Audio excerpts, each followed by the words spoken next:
Vida de los Santos de Urban Butler, 28 de septiembre, Beato Bernardino de Feltre.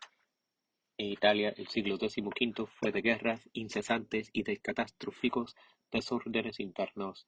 No se trataba de la defensa de una nación unificada contra la agresión, sino de rivalidades comerciales y disputas políticas entre estados vecinos. Cuando las querellas entre los príncipes eran atizadas y aprovechadas por aventureros y mercenarios a sueldo que no se interesaban para nada en la bondad o maldad de la causa por lo que luchaban, y que siempre preferían holgar a combatir y combatir a trabajar honradamente.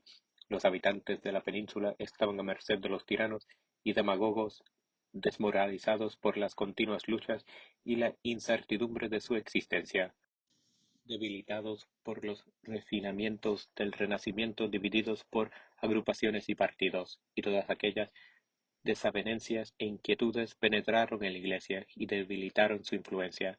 La fe se inclinó hacia la superstición y la moral cayó gradualmente en la ruina de la corrupción. Sin embargo, en aquel estado de cosas hubo santos que mantuvieron en alto las verdaderas virtudes y gran número de entre ellos pertenecían a la orden de los franciscanos.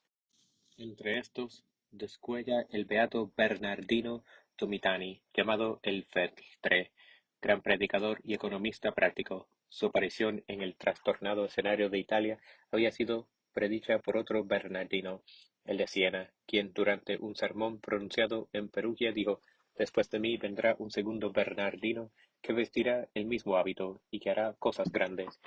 Bien sé que muchos no le escucharán, pero los que le escuchen les pido que crean en sus palabras y se conformen a sus enseñanzas. Bernardino nació en 1439 en la ciudad veneta de Feltre, en el seno de la noble familia de Tomatini. Fue el mayor de 10 hermanos y en la pila bautismal recibió el nombre de Martín. El chico fue el miembro más estudioso de la familia.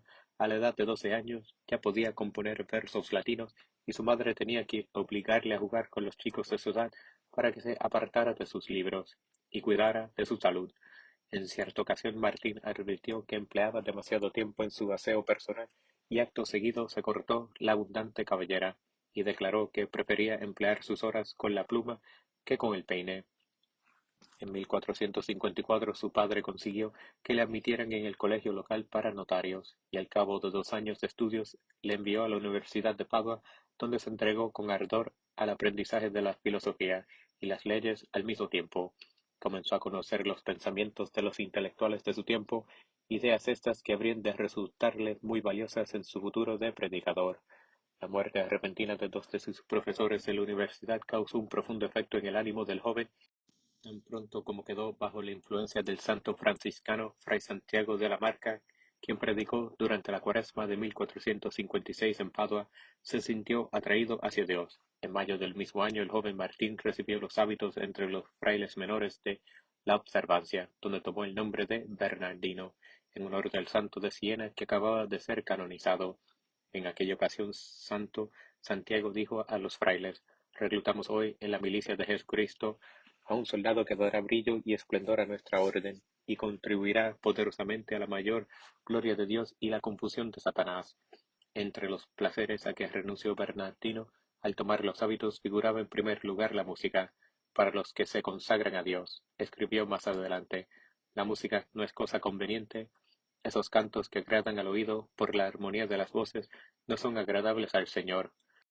Yo no desearía escuchar nunca un Kyrie de música orquestral, en cambio lo escucho con gusto puesto en canto llano. La música orquestral está vedada en todos los monasterios de la Observancia, puesto que consideramos escandaloso producir algo así como un concierto. Fray Bernardino fue ordenado sacerdote en 1463 y durante 6 años más llevó en su convento una tranquila vida de plegaria y estudio. Hasta entonces Fray Bernardino no había pronunciado sermones en público, pero durante el capítulo general reunido en Venecia en 1469 se le nombró predicador, y a pesar de sus protestas y su confusión tuvo que aceptar. No por eso disminuyó su nerviosismo ni la falta de confianza en sí mismo.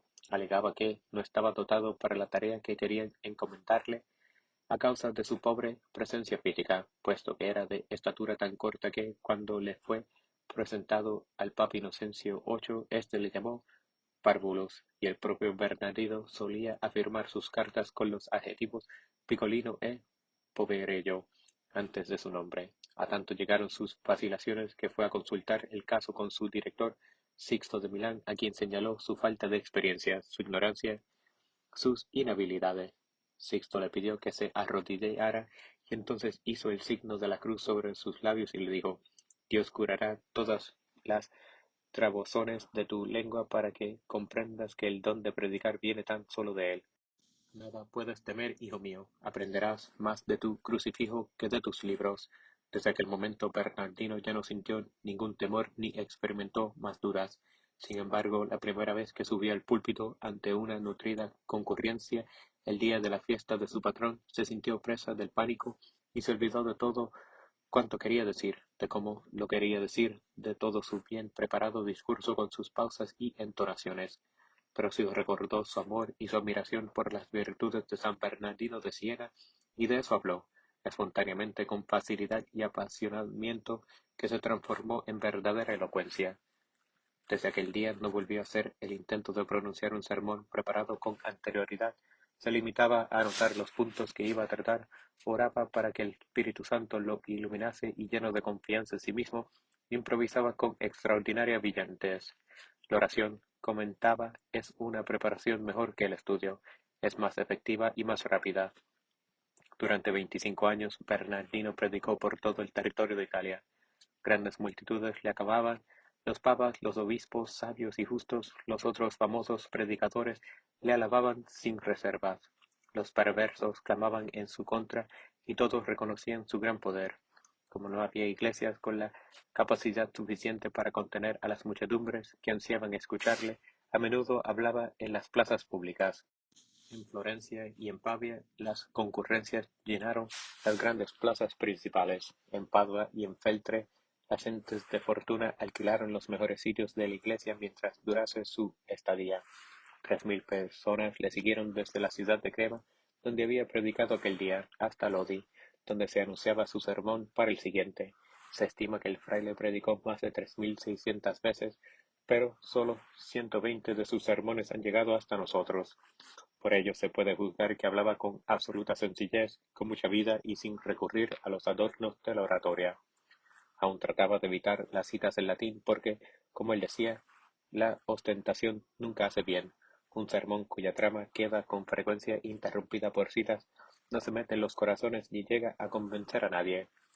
A Bernardino se le envió a ejercer su ministerio entre una sociedad constituida en su mayoría por gente egoísta, orgullosa y depravada. El fraile opuso a sus vicios la caridad, la austeridad y la humildad. Jamás se olvidó de que era un fraile menor y cuando recibía en su casa lavaba los pies a los visitantes, rehusaba la hospitalidad de los ricos y vivía en las casas pobres y entre las familias modestas cuando andaba de viaje, pero consideraba con razón que tan solo el buen ejemplo no es bastante y muchas veces se le oía hablar con energía inusitada contra los vicios que observaba a su alrededor. Se diría, escribió Jerónimo de Ravenna, que cuando ataca el mal no habla, sino que arroja rayos y truenos por la boca. En 2 ocasiones el furor con que denunciaba los escándalos públicos hizo que se le reventaran las venas. Tiene la mano muy pesada y no sabe halagar, comentó sobre él, tras uno de sus sermones furibundos, el cardenal de Agria. Como era de esperarse, su vehemencia le creó muchos enemigos que algunas veces llegaron a atentar contra su vida, pero él continuó su trabajo imperturbable. Gracias a sus prédicas consiguió que se impusieran normas a los desórdenes del carnaval y logró la clausura de varias casas de juego en diversas ciudades, a causa de los abusos que se cometían durante las carreras del día de la Asunción en Brescia. Los tradicionales festejos fueron suprimidos, en varios lugares las autoridades civiles destruyeron las estampas y los libros inmorales y brocaces, tal como había sucedido antes con San Bernardino de Siena y en la misma época con Savonarola. Cada misión del predicador culminaba con la erección de una pira frente a la iglesia a la que se prendía fuego para que las gentes arrepentidas quemaran sus barajas, dados, libros y estampas obscenas, joyas de utilería, pelucas, afeites, filtros mágicos y objetos de superstición, paquetes de escandalosos vestidos femeninos y otras vanidades. Aquellos incendios les llamaba fray Bernardino las quemas de la plaza fuerte del diablo, y estaban destinadas no tanto a eliminar las ocasiones de pecado, cuanto a causar una impresión profunda en la imaginación del pueblo. Ante un llamado suyo, las autoridades civiles se apresuraron a aprobar o abolir leyes. Los hombres y las mujeres quedaron separados en las cárceles, se aprobó el acta de propiedad para las mujeres casadas y se impidió que los esposos despilfarrasen los bienes de sus consortes. Los senados de Venecia y de Vicenza dejaron de otorgar la inmunidad a los delincuentes que, para quedar a mano con la ley, perseguían a los asesinos y traían sus cabezas. Fray Bernardino no se detenía a considerar la calidad o la posible influencia de una persona cuando se trataba de combatir alguna transgresión a la ley moral. Amonestó al príncipe de Mantua, que era un patrocinador muy liberal de los frailes menores, por no restringir la rapacidad y el desenfrenado ejercicio del poder entre sus cortesanos. En Milán pronunció un sermón desafiante contra los manejos del duque Galeazzo Visconti, denunció a los Odi y a los Baglioni, jefes de los partidos rivales en Perugia, cuando Fernando I de Nápoles le ordenó que se trasladase desde Aquila para comparecer ante el tribunal. Bernardino se negó a dar cuenta de sus palabras a menos que se lo ordenaran sus propios superiores. Los príncipes más sabios y los más prudentes le admiraban y confiaban en él, y no fueron pocas las veces en que solicitaron sus servicios para gestionar las paces. En Brescia, en Narni, en Faenza y en otros sitios apaciguó reyertas públicas y hasta tumultos, y el propio Papa Inocencio VIII le mandó en una misión de paz a Umbría. Solo las rivalidades feudales en una ciudad desafiaron todos sus esfuerzos. En tres oportunidades, en 1484 y en 1488 y en 1493, un año antes de su muerte, se trasladó a Perugia para establecer la concordia en las disensiones, pero siempre fracasó. Con el propósito de hacer duradera la paz, fomentó la organización de asociaciones de terciarios que se comprometiesen a no hacer uso de las armas contra nadie. A diferencia de otros predicadores y moralistas de su tiempo, fray Bernardino no permitió que sus propios triunfos o los abusos y relajamientos que observaba entre otros eclesiásticos le alejaran de la obediencia o le indujeran a adoptar una actitud independiente hacia sus superiores y las autoridades de la Iglesia. Cuando la Santa Sede le ofreció facultades para absolver pecados que correspondía tratar a los obispos, repuso: «Los obispos son los pastores indicados del clero y del pueblo, y yo prefiero depender de ellos en todas las circunstancias que las leyes de la Iglesia lo requieran». De vez en cuando se oyen comentarios sobre los infortunios que padecieron los judíos por causa de los cristianos durante la Edad Media, y no puede negarse que se perpetraron contra ellos monstruosas injusticias. Por otra parte, el problema de abordar las actividades antisociales de algunos judíos era positivo, muy grave e inadecuadamente tratado por el procedimiento de aislar completamente a los culpables de toda actividad y trato con los cristianos. Durante toda su carrera, Bernardino del Feltre estuvo en conflicto con los judíos, no como pueblo ni como raza, sino como individuos causantes de algunos de los peores abusos que se habían propuesto combatir. En Crema habló sobre ello de esta manera: «A los judíos no se les debe hacer daño en sus personas, en sus propiedades o en cualquier otra forma. Los bienes de la justicia y la caridad cristianas deben extenderse hasta ellos, porque son iguales a nosotros. Lo mismo he dicho en todas partes y lo repito aquí, en Crema, con la esperanza de que llegue a realizarse, porque el buen orden, los supremos pontífices y la caridad cristiana lo exigen de esta manera, pero no por eso es menos cierto que las leyes canónicas prohíben los tratos frecuentes y la gran familiaridad con ellos. En la actualidad nadie tiene escrúpulos en esa cuestión y yo no debo callarme. Los usureros judíos sobrepasan todos los límites, arruinan a los pobres y encortan a expensas suyas. Yo que vivo de las limosnas y como el pan de los pobres no puedo hacerme el ciego y el sordo frente a tan enorme injusticia. Los pobres me alimentan y no puedo sujetar mi lengua cuando veo que los roban. Los perros ladran para proteger a sus amos de los ladrones y yo tengo que ladrar por la causa de Cristo. Los empréstito de dinero con usura e intereses altísimos a los que se refería Bernardino en su sermón era la principal queja contra los judíos que, por el mismo motivo, se habían hecho odiar de los pobres y necesitar de los ricos.